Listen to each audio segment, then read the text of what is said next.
जय हिंद दोस्तों। जैसा कि मैंने आपको चैप्टर 8 खत्म कर दिया।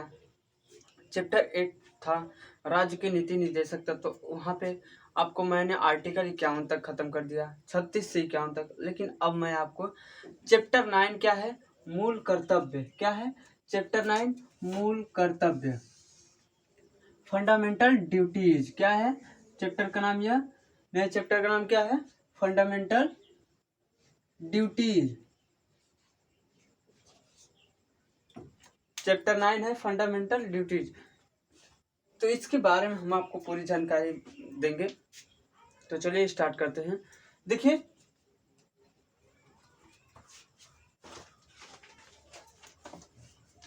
देखिए क्या है, इसी 42वें संविधान संशोधन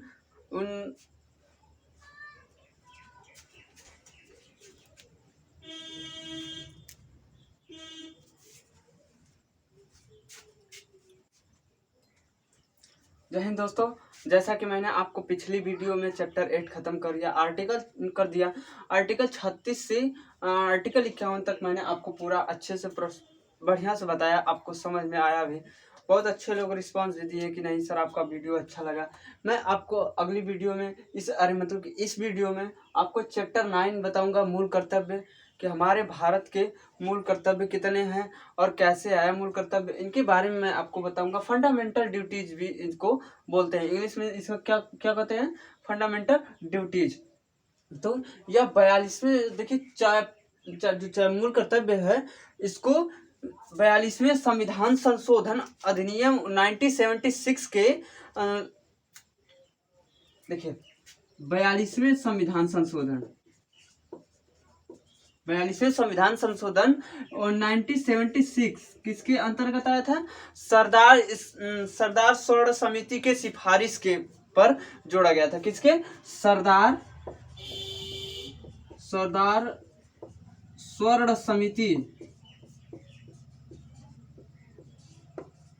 समिति के सिफारिश पर इसे जोड़ा गया था। संविधान क्या बोलते हैं, कौन सा संविधान संशोधन था, 42वां संविधान संशोधन 1976 में हुआ था। कब हुआ था देख लीजिए एक बार फिर से। 42वां संविधान संशोधन 1976 के अंतर्गत सरदार स्वर्ण सिंह समिति के सिफारिश में इसे लाया गया था, इसे जोड़ा गया था। फिर रूस के संविधान से इसे लिया गया था। कहां से लिया गया था, रूस के, इसको रूस के संविधान से लिया गया था, रूस के संविधान से लिया गया था। कहां से, रूस के संविधान से लिया गया था। इसे मानने पर कोई दंड का प्रावधान नहीं है, इसको मानने न मानने पर कोई दंड का प्रावधान नहीं है, कि आप के ऊपर यह दबाव नहीं डालता है कि नहीं आप नहीं मानोगे तो आपके ऊपर बहुत ज्यादा प्रेशर पड़ेगा, ऐसा आपके ऊपर कोई नहीं है। आप मानने या ना मानने के ऊपर आप पर कोई प्रभाव नहीं पड़ेगा। इसे भाग 4 के क में जोड़ा गया। किसमें, इसे भाग 4 के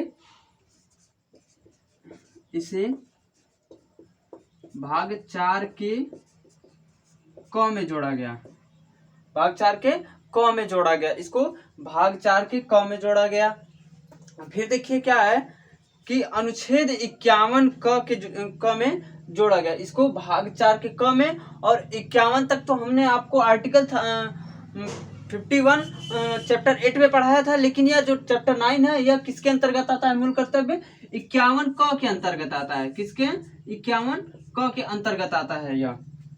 ये जो है ये भाग 4 के क और 51 क के अंतर्गत आता है। फिर देख लीजिए, तथा जो इसको 51 क के अंतर्गत जोड़ा गया। फिर क्या है कि 86वां संविधान संशोधन द्वारा एक और मौलिक कर्तव्य जोड़ा गया।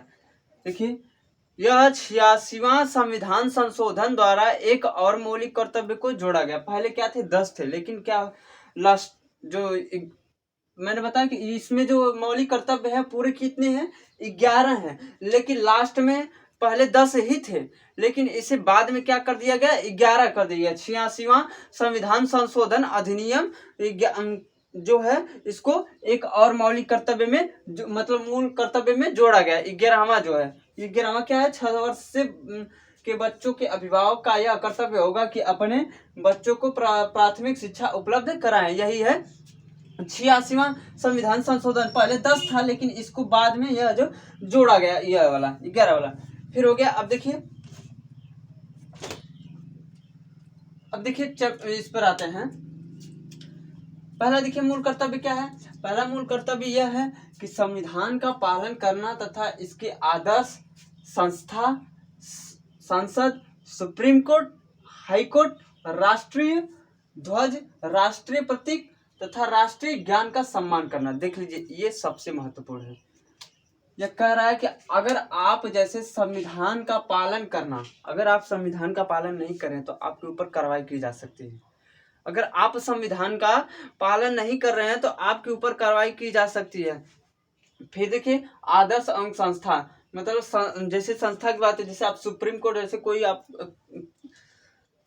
क्या बोलते हैं, कोई कानून मतलब से छेड़छाड़ किए हैं तो आपको सुप्रीम कोर्ट चाहती है, हाई कोर्ट चाहती है, तो आपको सजा देती है, तो आपको उसको स्वीकारना पड़ेगा। ये नहीं कि नहीं मैं नहीं कर सकता हूँ, ये मेरा कर्तव्य, यह नहीं हो सकता। देख लीजिए मैं बता दूं, 1, 7, 9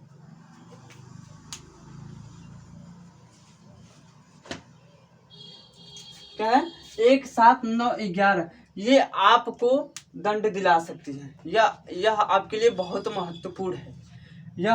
ये जो चारों हैं ये बहुत ही महत्वपूर्ण है। ये आपको पालन करने के लिए जबरदस्ती कहेगी। अगर नहीं करेंगे तो आपके ऊपर, अगर उससे कोई छेड़छाड़ की करते हैं तो आपको क्या करेगी, वह दंड दिला सकती है। 1, 7, 9, 11 ये तीनों जो है कर्तव्य, ये चारों कर्तव्य जो है 1, 7, 9, 11 ये आपको दंड दिला सकती है। भले ही वह कही हो कि आपको मानने या ना मानने की कोई फर्क नहीं पड़ने वाला, लेकिन क्या है कि ये 4 हैं, ये आपके लिए ये बहुत महत्वपूर्ण है। ये जो 4 हैं इनको मानना पड़ेगा। अगर नहीं मानते हैं तो आपके ऊपर कार्रवाई भी की जा सकती है। देख लीजिए फिर आदर्श एवं संस्था, सुप्रीम कोर्ट, हाई कोर्ट, राष्ट्रीय ध्वज, राष्ट्रीय प्रतीक तथा राष्ट्रीय गान का सम्मान करना। आपको इतना मूल कर्तव्य में, पहले मूल कर्तव्य में यही है कि आपको इतना करना चाहिए। अगर नहीं करते हैं तो आपके ऊपर कार्रवाई भी की जा सकती है, ये ध्यान में रखिएगा। दूसरा क्या है, राष्ट्रीय आंदोलन प्रेरित करने वाले आदर्शों का पालन। देख लीजिए, राष्ट्रीय आंदोलन प्रेरित करने वाले आदर्शों का पालन मतलब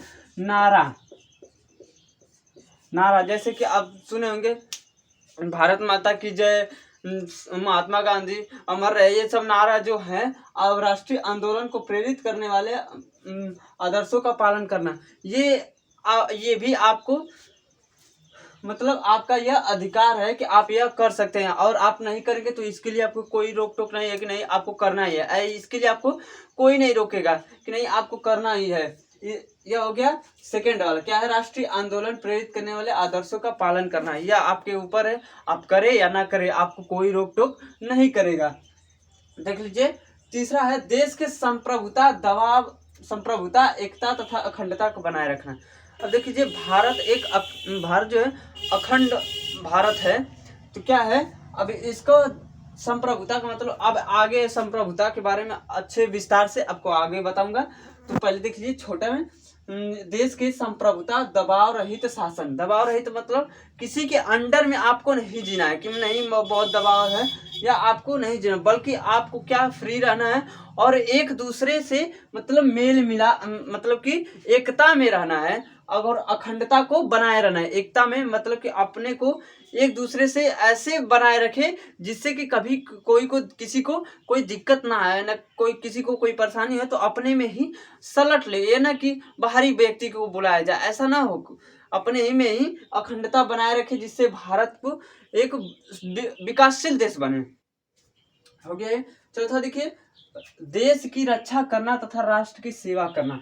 आपका यह भी अधिकार है कि देश की रक्षा करना और राष्ट्र की सेवा करना, यह प्रत्येक नागरिक का अधिकार है कि देश की रक्षा करना एवं राष्ट्र का सेवा करना। पांचवा देखिए, पांचवा क्या है, देश के लोगों में समरसता बनाए रखना।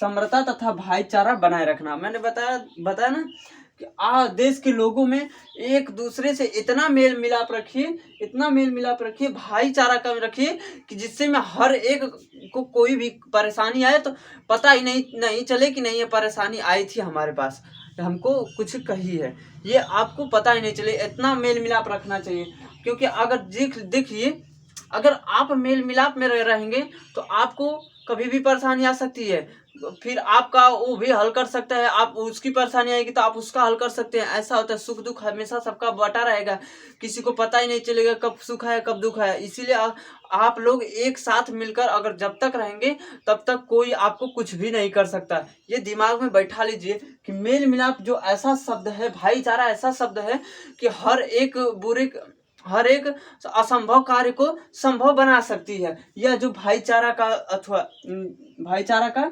प्रणाली है, यह जो है असंभव कार्य को भी संभव बना सकती है। या अगर बस एक साथ मतलब हम आपस में एकता बनाए रखने की रहनी चाहिए। फिर देखिए छठवां क्या है, देश की समृद्ध तथा गौरवपूर्ण समृद्धि की रक्षा करना। कह रहा है कि देश की समृद्ध शक्तियों की और गौरवपूर्ण समृद्धि की रक्षा करना, मतलब कि यह हमारा कर्तव्य है, भारत के प्रत्येक नागरिक का कर्तव्य है कि क्या करना है, देश की समृद्ध एवं गौरवपूर्ण समृद्धि की रक्षा करना, यह हमारे भारत के प्रत्येक नागरिक का है। फिर देखिए सातवां क्या है, वैज्ञानिक दृष्टिकोण अपनाना चाहिए। अब बोल रहा है कि आपका जो सोच है उसको वैज्ञानिक दृष्टिकोण मतलब कौशल विकास की तरह होना चाहिए। ये नहीं कि अब मैं सरकारी नौकरी पे ही डिपेंड हूँ, ऐसा नहीं होना चाहिए। आपका क्या है कि ये होना चाहिए कि सरकारी नौकरी नहीं है तो क्या हो, मेरे पास कौशल विकास है, मेरे पास वैज्ञानिक दृष्टि है, मैं वैज्ञानिक सोच सकता हूँ, मैं कर सकता हूँ, ये आपके अंदर होना चाहिए।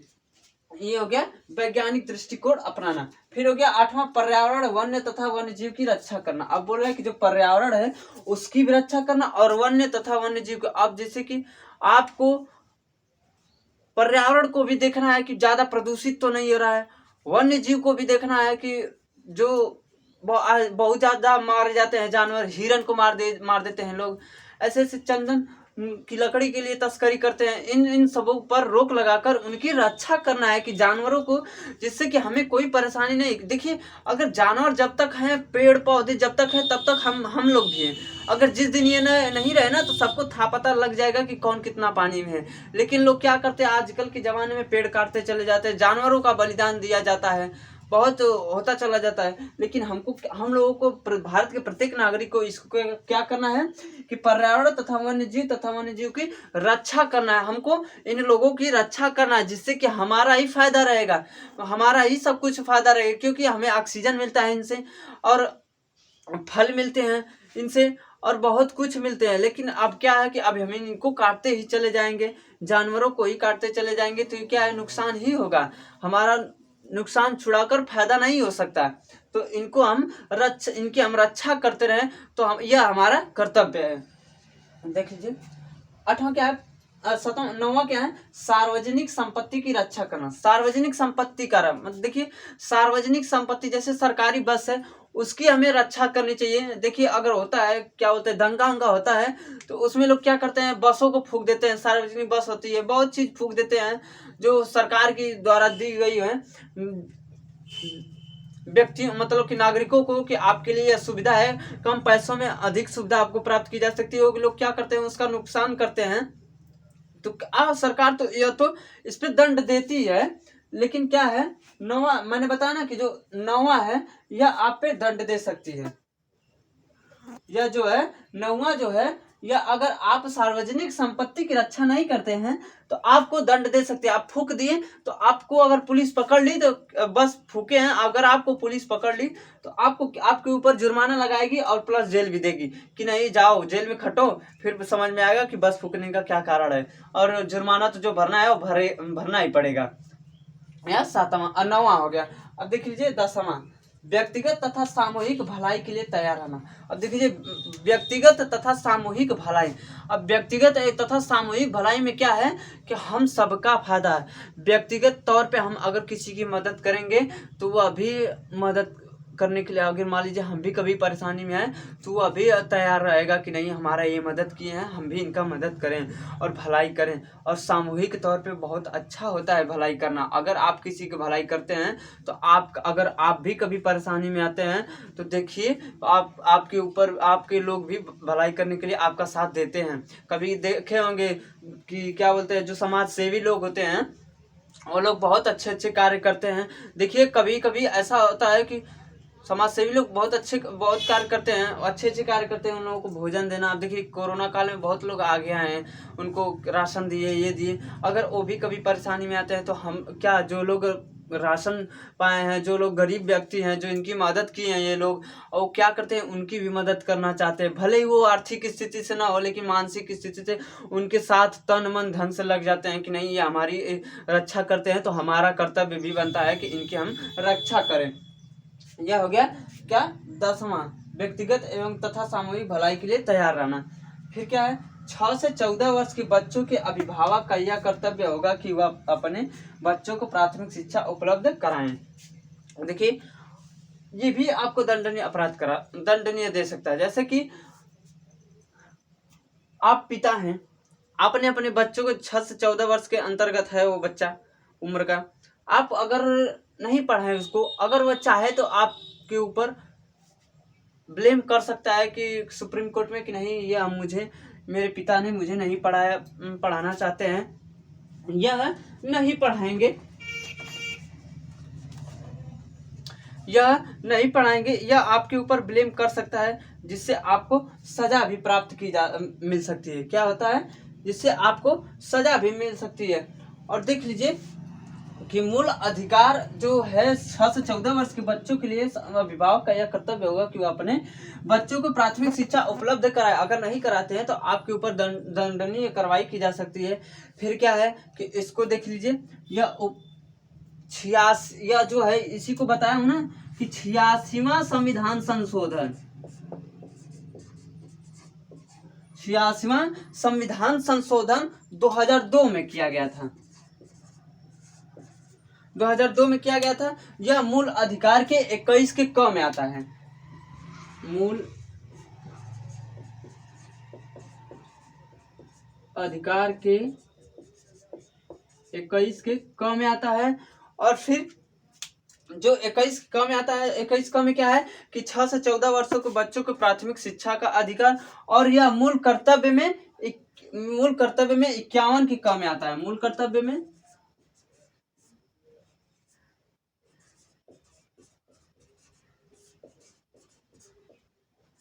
51 के क में आता है। 51 के क में आता है कि 6 से 14 वर्ष के बच्चों को अभिभावक उनकी प्राथमिक शिक्षा देने का संपूर्ण मतलब पूर्ण अधिकार है। यह किसमें आता है, मूल कर्तव्य में 51 के क में आता है। और यह मूल अधिकार के 21 के क में आता है। यह कब किया गया था, 86वां संविधान संशोधन अधिनियम 2002 में किया गया था। ये हो गया। अब नोट में एक और पॉइंट कर लीजिए। देखिए नोट में यह है कि आप शोषण से कमजोर वर्ग की रक्षा नहीं कर सकते। शोषण से आप कमजोर वर्ग की रक्षा नहीं कर सकते, यह हमारे मूल कर्तव्य में नहीं है। यह किसका कार्य है, यह सुप्रीम कोर्ट का कार्य है, हाई कोर्ट का कार्य है, वह करेगी। यह हमारा कार्य नहीं है कि शोषण से कमजोर वर्ग की हम रक्षा करें। यह हमारी कर्तव्य नहीं है।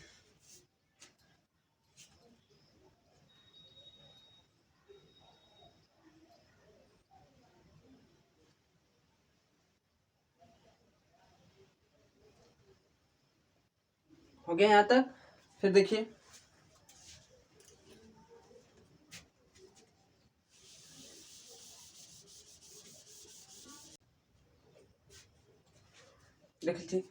आपको मैंने बताया कि यह शोषण से कमजोर वर्ग की आप रक्षा नहीं कर सकते। अब देखिए इसका यह जो अधिकार यह क्या है, यह मानवाधिकार की रक्षा करता है। ये जो मूल कर्तव्य है मानवाधिकार की रक्षा करता है।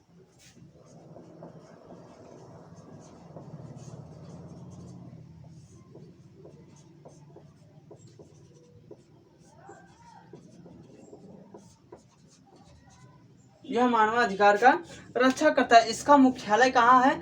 दिल्ली में। कहाँ है इसका मुख्यालय? दिल्ली में। दिल्ली में है। इसकी अध्यक्षता क्या है? सुप्रीम कोर्ट के रिटायरमेंट मुख्य न्यायाधीश करते हैं। इसकी अध्यक्ष कौन है? सुप्रीम कोर्ट के मुख्य न्यायाधीश जो रिटायर हो चुके हैं वही इसका अध्यक्ष बनते हैं। कौन बनता है इसका अध्यक्ष? जो सुप्रीम कोर्ट के रिटायर न्यायाधीश होते हैं वही इसका अध्यक्ष होते हैं मानवाधिकार का। फिर क्या है कि इसमें 7 सदस्य होते हैं। इसमें कितने सदस्य होते हैं? 7 सदस्य होते हैं।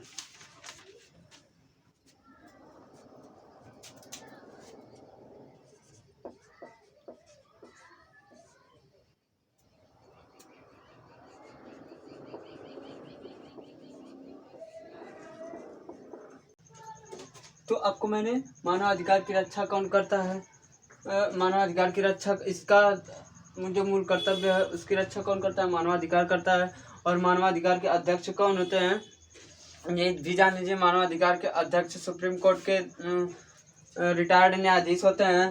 फिर क्या है इसके कितने सदस्य हैं? इसमें 7 सदस्य हैं। अब एक बार रिवीजन देख लीजिए, कर लीजिए कि मूल अधिकार में कितने कर्तव्य हैं? 11 कर्तव्य हैं। और आप पूछ दिया कि 11वां कर्तव्य कौन सा है, तो आप बता देंगे कि 6 से 14 वर्ष के बच्चों का शिक्षा का अधिकार, यह हो गया 11वां हो गया। पूछ दिया कि इसमें से कौन कौन से आपको दंड दिला सकते हैं, तो आप बता सकते हैं कि 1, 7, 9, 11 ये जो चारों हैं आपको दंड दिला सकते हैं। ऐसा हो गया। फिर आपसे पूछ देगा कि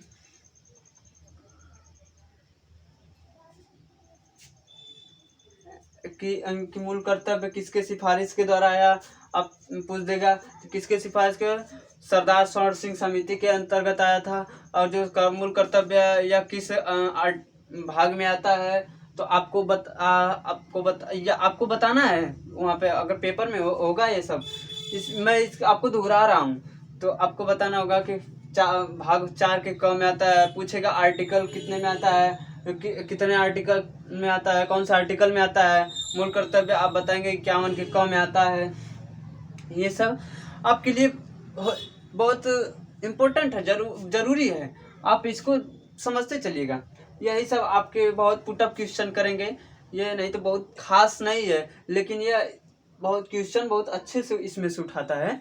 यह खास नहीं है, आप बस चैप्टर इतना एकदम सरल समझिए। ये बहुत बड़ा नहीं है कि नहीं अब यह नहीं समझ में आएगा। इसमें कुछ है नहीं, बस आप लोगों का क्या है, पढ़ने के ऊपर है। आप लोग अच्छे से पढ़ेंगे तो सब कुछ आएगा, नहीं पढ़ेंगे तो फिर उसके बाद लाख कोई बढ़िया टीचर आ जाए, खान सर भी आके पढ़ा देंगे, तभी भी आपको नहीं समझ में आएगा। बस आपके ऊपर है कि पढ़ने वाला अच्छा बालक होना चाहिए, जिससे कि वह पढ़ सके।